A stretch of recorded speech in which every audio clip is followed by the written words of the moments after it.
Welcome to the Juice Radio Talk Show. Welcome to the Juice Radio Talk Show. Welcome to the Juice Radio Talk Show.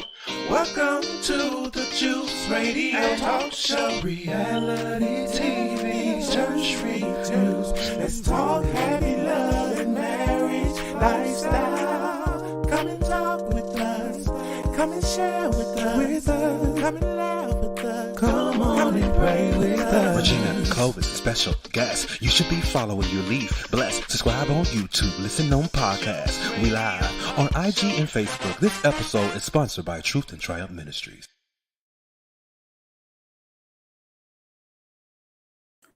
Well, hello, everybody. Thank y'all for being here on the Juice Radio and Talk Show. Listen, I got a story I want to share with you guys. Squatters. You know, really, I'm sharing these stories because as a business person, I handle, I'm a business manager for some investors. That's my title. I'm a business manager. And I work with a lot of investors, and they have a lot of real estate properties, a lot of properties that they rent out, residential properties. And unfortunately, sometimes when properties are vacant, squatters do come in. But it's not just for residential properties. This squatting stuff happens also with commercial properties as well, businesses, stores, all kinds of stuff like that. And the reason why I want to start having these stories is because I want to bring awareness not only to people that are seeking a place to stay, but people that have properties that are vacant, to be cautious and to take better care of trying to make sure and maintain that your property is protected against squatters as best you can, because nothing is 100% foolproof. And you know, the reason why I want to have these videos is because a lot of people are not aware of a lot of this stuff that is going on. And I want people to have some knowledge. Okay. Tenants usually get so angry with landlords over situations that they have no idea what is really going on. And so I'm sharing the stories from the landlord's point of view so that viewers can understand what landlords go through.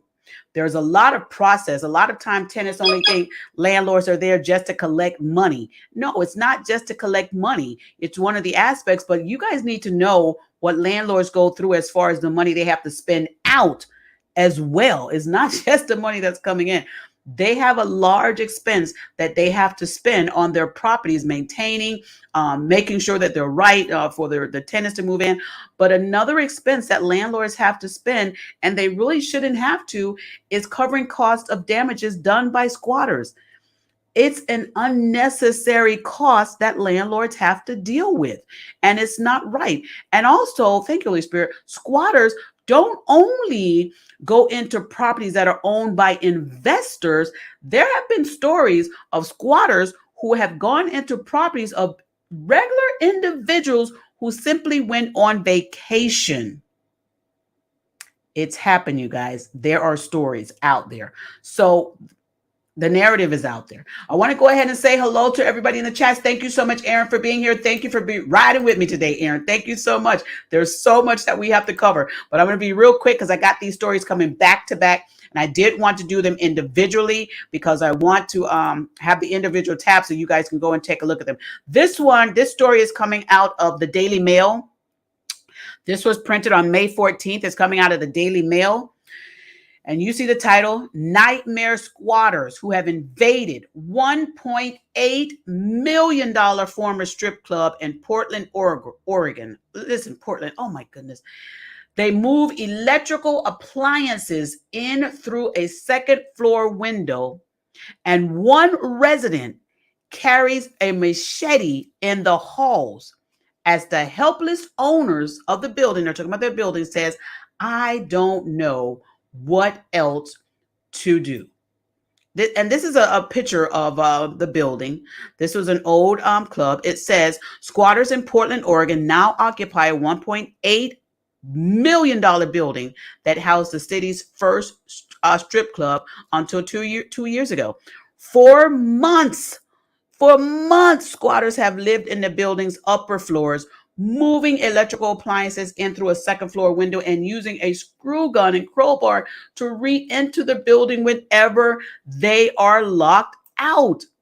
Now, here's the thing, you guys. The landlord tried to do the best he could. The landlord tried to do the best he could to get this building secured so that the squatters couldn't come in. Again, more money. The landlord's putting money into materials, labor, to have handymen go and try and lock this building up. And they continue to go back into this building. Now, should there be more places and organizations that can help house the individuals that are seeking shelter? Because there should not be homelessness. There's a lot of buildings out here that could be used for the purpose of helping the homeless to find shelter. I've always been an advocate of finding some of these old abandoned buildings, turning them into rooms so that these people would have a place to reside, giving them to an organization, donating them if you would, or maybe, giving it a small amount that the people would have to pay to purchase these buildings to be able to renovate them and use them for the benefits of trying to find housing for individuals. I'm a big advocate for that. There aren't many places that are doing that right now. So these buildings are sitting vacant. They're just sitting vacant. I've always said that city councils, city members, government people, everybody should get together, and property owners, because you can't just take over a building. The building is owned by somebody. So, all these individuals should get together and say, listen, what can we do? Is there a way, an opportunity that we can use these buildings to help these individuals that are homeless? There are organizations, I believe, that would love to use these buildings for housing. There are organizations out there that are seeking things that what can we do to help the homeless? And some of these abandoned buildings could be used for those purposes. Now, again, it says that this particular building in Portland, it says that been sitting vacant, for a few years, a couple of years. So, we've got to find ways to try and give the people that they need a place to stay and a room over their head or a roof over their head. What can we do? I would love to hear from you. Put it in the comments of some ideas that you may have, or you can also send me an email to the Juice Radio and Talk Show at gmail.com. I'll put that in the link down here, the Juice Radio and Talk Show at gmail.com. You can also send the information there as well. But for now, we have got to find ways to stop having these landlords to continue to endure the problem of squatters coming into their properties. Now, this one is a commercial building. It does not negate the fact that there's a business owner that owns this property. It says here, according to the story, according to residents, one of the squatters carries a machete and ushers women in and out of the property at all hours of the day. Now, I'm not sure as far as what is going on. Is he protecting these women? Is there anything going wrong with these women? The story did not say that. It simply said that he's ushering women in and out of the building. So we could see it both ways. Maybe this is somebody that is trying to do something to protect these women that have no place to stay. Or is there something else going on? We don't know. The story didn't say. His story does go on to say it's pretty much a cat and mouse game. Based on Ayub, one of the building's new owners told Oregon Live, "We don't like this any more than the neighbors do. I don't know what else to do at this point." The building is now representative of the fight to help clean up parts of Portland where policies have let some run amok. The building was a former hotel and home to one of the city's oldest and most celebrated strip clubs. Now, let me stop right there for a second. It says this building was a former hotel. So if it was a former hotel, the rooms should be there already. Yes, it would be great to go ahead and renovate. If it was a former hotel, the frame is there. That part is there. And the use would be there, and the plumbing may need to be updated and so forth. But former hotels will be great buildings to use for organizations to occupy and turn them into places that people who are homeless could come and reside until they could get themselves on their own feet. So again, maybe this particular owners that purchased this building could get with an organization and say, listen, let's work out a deal where we can get this building to use it to help for the people that are homeless. It's already being used by squatters, which allegedly they may be homeless. So I would reach out to this particular owner, and I'm going to try and reach out to him as well. I'm going to contact these people and say, maybe that's a good idea. Maybe you can do something like that. Get with the city, see if there's some sort of funds or programs or government programs where they can assist you with renovations, and you use that maybe to try and help shelter some of these homeless people, something. But again, it still does not make it right for the people to be in there in a property that is not theirs. It does not belong to them. Now, I have linked the information to the story in the description. You guys feel free to go ahead and check that out. We're going to be coming back here shortly with our next story. But listen, squatters in a building that's worth $1.8 million, allegedly by this story in Portland. It's not just happening in Portland, you guys. It's happening all over the place. There's a lot that's going on. I'm going to reach out to this owner if I can. I'm going to contact these people who wrote this news article and say, hey, you guys may want to look at this in a whole nother way. You already got the hotel space. It's already been vacant for so many years. Maybe Portland, if you want to help get rid of this abandonment stuff that's going on and clean up the area, you might just want to get in touch with this owner of this building and say, listen, let's work together as a community and make this a good thing. Let's find a way that we can give some shelters to some of these people that are out here. It's already hotel ready. Our process, it's gone. You guys got the building ready. All right. Get the building ready for the people. All right. Or find something else. Y'all let me know what y'all think. Thank you so much, Aaron. She says, praying for the homeless. That's what we're going to do. Absolutely. Pray for the homeless. All right, you guys. I'll be back with another great story on squatters here coming up here shortly. Y'all remember to click like and click subscribe on my YouTube channel, The Juice Radio and Talk Show. Listen, we're that loving channel. We're going to give you all the information that we can, and we're going to do our best with every news story to give you some love in that as well. All right. Y'all have a blessed day out here. Y'all stay connected to the Juice Radio and Talk Show. We'll be back with another great story coming up here soon. Stay blessed, y'all. Bye.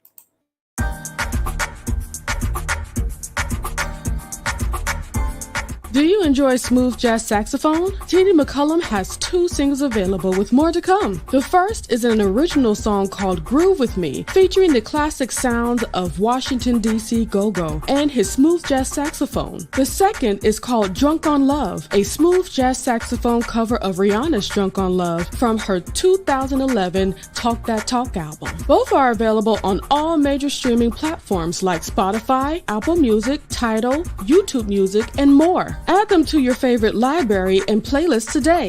And follow Tyrone on Facebook, Instagram, TikTok, and YouTube at Mr. T.D. McCullum for your music and bookings.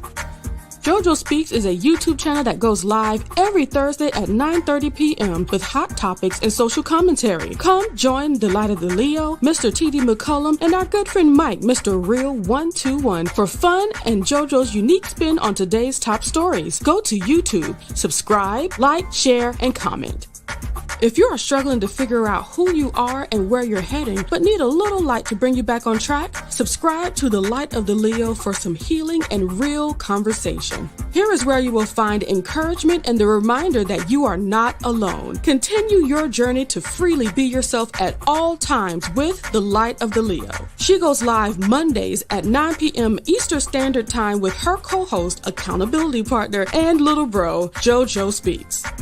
Join Faithful Warrior Ministries for our family and friends Saturday morning prayer. Every Saturday morning at 10-ish a.m. Eastern Standard Time. We have a great time catching up, sharing testimonies, and having transparent, real conversations about life. We encourage each other and show how we can fit God into each equation of our lives. Enjoy a devotional reading and family prayer. You have a prayer family with Faithful Warrior Ministries. Subscribe on YouTube at Faithful Warrior Warrior Ministries, and on Facebook, like us at Faithful Warrior Men. That's MIN as in Ministries. Join Pastor Lorenzo Evans and Living in Grace Ministries. The messages are not social media driven. They teach what's true and not what's popular. Living in Grace Ministries goes live every Saturday morning at 7 a.m. Eastern Standard Time. Be sure to subscribe on YouTube to Living in Grace Ministries and click on the notification bell. Pastor Lorenzo also has It Takes a Village podcast on the first and third Saturday of each month, pushing to bring back the village concept. We are more powerful when we are united. Together we stand, and division is not an option.